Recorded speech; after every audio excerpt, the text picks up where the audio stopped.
A Dieta Espiritual, um programa para eliminar a negatividade e tudo que sobrecarrega a sua vida. Você está gostando da leitura? Se sim, peço que deixe o seu gostei e se inscreva no canal para me incentivar a trazer mais audiolivros como esse. Capítulo final: Apego. Lara é conhecida em seu círculo de amigos como uma pessoa carinhosa e zelosa com tudo o que é seu, de sua família até os amigos, passando por suas coisas, como o apartamento e o carro impecável, o mesmo há 20 anos. Certo dia, Lara acordou e, quando foi pegar o automóvel, teve uma desagradável surpresa. Ele estava com um enorme arranhão causado por algum desalmado que esbarrou nele e nem sequer deixou um bilhete se identificando e se prontificando a pagar pelo estrago. Lara ficou extremamente chateada, mas nesse mesmo dia ela ainda teria mais 2 desgostos. No trabalho, ela recebeu a notícia de que, devido à crise, precisarão fazer cortes em seu setor. Quando voltou para casa, encontrou uma mensagem na secretária eletrônica com a notícia de que seu tio preferido está internado em estado grave. Lara se pergunta se é vítima de mal-olhado de alguém que quer acabar com a sua paz. O que é o apego? Segundo o psiquiatra e psicanalista John Bowlby, criador da teoria do apego, o ser humano tem uma necessidade universal de formar laços afetivos estreitos. Em sua obra The Making and Breaking of Affective Bonds, A Criação e a Quebra de Laços Afetivos, ele destaca: quando uma criança pequena desenvolve um vínculo afetivo com uma figura materna e depois é separada dela, passa a apresentar indícios de ansiedade. E, se ainda por cima ela é inserida em um ambiente estranho, aos cuidados de pessoas estranhas, a sensação se intensifica. A criança, então, segue uma sequência característica de comportamentos. Primeiro, protesta energeticamente e tenta recuperar a mãe de todas as maneiras. Depois, parece desistir da possibilidade de recuperá-la, mas continua preocupada e atenta a um possível retorno. Por fim, parece perder o interesse pela mãe e desenvolve um desapego emocional. Contudo, nos casos em que o período de separação não é longo demais, o desapego não é definitivo. Cedo ou tarde, o reencontro com a mãe leva ao reaparecimento do apego. A teoria do apego de Bowlby pode ser resumida da seguinte forma: desde muito pequeno, o indivíduo desenvolve um vínculo intenso, em geral com a mãe, e constante. A separação entre ele e a pessoa com quem tem laços aciona uma reação em cadeia que se inicia com protestos, segue com a desesperança e, por último, se a separação é longa o bastante, provoca o desapego. O que nos interessa aqui é que, de acordo com Bowlby, os comportamentos relacionados ao apego não mudam ao longo da vida e se tornam mais relevantes quando o indivíduo sofre uma perda traumática. A estrada direta para a dor.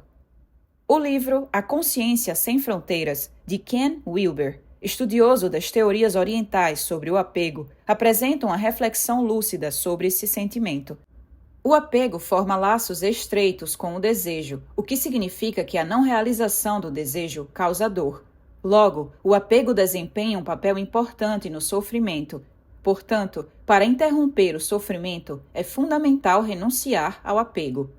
O apego não se limita a objetos ou pessoas. Além das formas conhecidas de apego a posses materiais, a relações e ao status codominante, há tipos igualmente intensos de apego. Por exemplo, a uma determinada imagem de si mesmo, um modelo de comportamento ou um processo psicológico.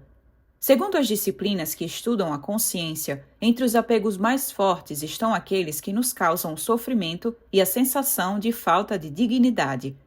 Se nossa identidade tem origem em nossos papéis, nossos problemas, nossas relações ou nossa consciência, o apego acabará sendo reforçado pela angústia da sobrevivência pessoal.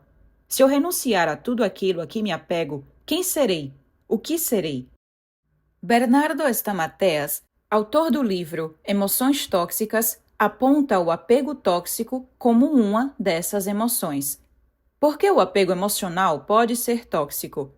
O apego emocional é tóxico para sua identidade e seu potencial. O indivíduo apegado pensa que deve evitar que qualquer coisa aconteça com os outros, sem cogitar o risco que corre ao se descuidar de sua vida e suas necessidades. A pessoa apegada sofre de codependência afetiva e costuma se viciar nas pessoas, entrega o controle de suas emoções e decisões. A codependência afetiva é uma condição tóxica e prejudicial à liberdade e à individualidade, características com as quais nascemos, por isso ela sempre causa dor. O apego às coisas. Nossos problemas se devem a um desejo e a um apego apaixonado às coisas, sentimentos esses que nunca são completamente satisfeitos. Como resultado, isso gera ainda mais angústia. Enxergamos as coisas como entidades permanentes.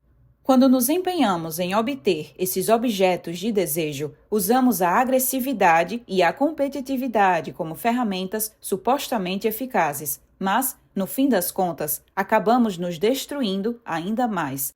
Dalai Lama. Como o budismo ensina a escapar do apego?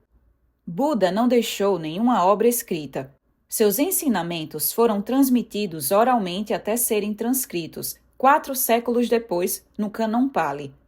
Entre os escritos, há um fragmento revelador sobre a correnteza de um rio que arrasta tudo o que encontra pela frente. Em Savatthi, monges, imaginem um rio que corta as montanhas e cuja correnteza flui rapidamente e varre tudo o que encontra pelo caminho. Se em uma das margens do rio crescesse a erva acusa, esta poderia sobreviver a ele. Mas, se um homem levado pela correnteza se agarrasse à erva acusa, a planta seria arrebentada e o indivíduo vivenciaria uma tragédia. Se ele se agarrasse aos juncos ou aos pés de cana, estes se romperiam ou quebrariam e o homem depararia com a tragédia. A metáfora do rio simboliza o poder de arrastar e destruir que tem os 5 acúmulos de apego. O junco poderia sobreviver sozinho à correnteza do rio, mas, se o homem se agarra à erva, esta se rompe e o rio leva o junco e o homem juntos. Os 5 agrupamentos são as 5 partes que, segundo o Buda, compõem o ser humano e as fontes básicas do apego. O primeiro, Rupa, corresponde ao corpo e a toda forma material. Os outros 4 correspondem à mente, Citta, que no budismo significa mente e coração, a mente superior. As sensações, a percepção, as formações mentais e a consciência sensorial. A fugacidade do prazer. Robert Thurman, doutor em budismo, publicou em 2000 um livro intitulado Revolução Interior, Vida, Liberdade e a Busca da Felicidade. Na obra, ele apresenta algumas pílulas de sabedoria budista, entre as quais referências ao apego e a como superá-lo. Sou identificado pelo meu nome, meu gênero, minha cor de pele, meu estado biológico e outros elementos estáveis da minha identidade. Por outro lado, este mesmo eu me direciona a um estado de existência e a determinadas ações e experiências. O que estou tentando descobrir é se realmente existo da maneira que acredito existir. Antes de começar a me preocupar em saber para onde vou e como vou, quero descobrir quem me conduz ou quem conduzo. Seguindo essa linha de raciocínio, o autor reflete sobre o prazer e o consumo. O prazer é tão fugaz quanto o desejo original de consumir e não faz nada além de nos estimular a continuar a busca. A chave para sair desse círculo vicioso diabólico é descobrir a origem da insatisfação e compreender que ela jamais poderá ser completamente saciada. Quando paramos de trabalhar para um amo que nunca se sentirá satisfeito, podemos escolher usufruir de algo, mas sem sofrer se o perdermos, sem o desejo angustiante de ter mais. Em outras palavras, sem vício. Só então podemos conhecer o verdadeiro prazer, em uma revolução silenciosa. As 4 nobres verdades. Mas voltemos a Buda e a seus ensinamentos sobre o apego como causa do sofrimento. No Sermão de Benares, Buda apresentou as 4 nobres verdades e o nobre caminho óctuplo. Falaremos aqui apenas das verdades. A primeira nobre verdade é dukkha, A natureza da vida é sofrimento. Esta, ó monges, é a nobre verdade do sofrimento. O nascimento é sofrimento, a velhice é sofrimento, a doença é sofrimento, a morte é sofrimento, a associação com o indesejável é sofrimento, a separação do desejável é sofrimento, não alcançar o que se deseja é sofrimento. A segunda nobre verdade é a origem do dukkha, o desejo ou a sede de viver, acompanhado de todas as paixões e apegos, ou seja, o trsna, também traduzido como ânsia, desejo, sede, cobiça. Esta, ó monges, é a nobre verdade da origem do sofrimento. É o desejo que produz renascimentos, que, acompanhado de prazer e paixão, encontra sempre um novo deleite, ora aqui, ora ali. Isto é, o desejo de alcançar prazeres sensuais, o desejo da existência e o da não existência. Considerando que nós e o mundo somos imperfeitos e instáveis e que não podemos nos separar dele, estamos presos a nós mesmos e ao ambiente que nos rodeia, sem poder fazer nada. A terceira nobre verdade é o fim do dukkha. É alcançar o nirvana, a verdade absoluta, a realidade derradeira. Esta, ó monges, é a nobre verdade do fim do sofrimento. É a extinção e cessação total desse mesmo desejo, seu abandono, sua eliminação. É libertar-se dele, é a não dependência. Ou seja, a dor pode ter fim. Acabamos com o sofrimento quando eliminamos o anseio por prazeres sensoriais, por alcançar o que desejamos e pela destruição, e também quando a paixão deixa de existir. A quarta nobre verdade é o caminho que leva ao fim do sofrimento. A visão de Krishnamurti. Terminamos nossa dieta de 24 semanas com o filósofo indiano Krishnamurti, que em várias de suas obras fala sobre o apego e o desapego, chegando a conclusões brilhantes, como a seguinte: por que vocês têm apego? E o que aconteceria se não tivessem? Se não fossem apegados aos próprios nomes, a seus bens, a seu status? Vocês sabem, a esse acúmulo de coisas que compõem o eu de cada um de vocês.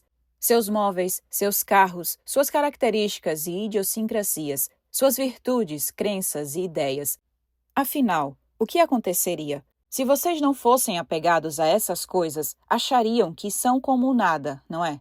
Assim, o medo desse vazio, o medo de não ser nada, os faz se apegarem às suas famílias, seus companheiros, a uma cadeira, a um carro, a seu país, não importa.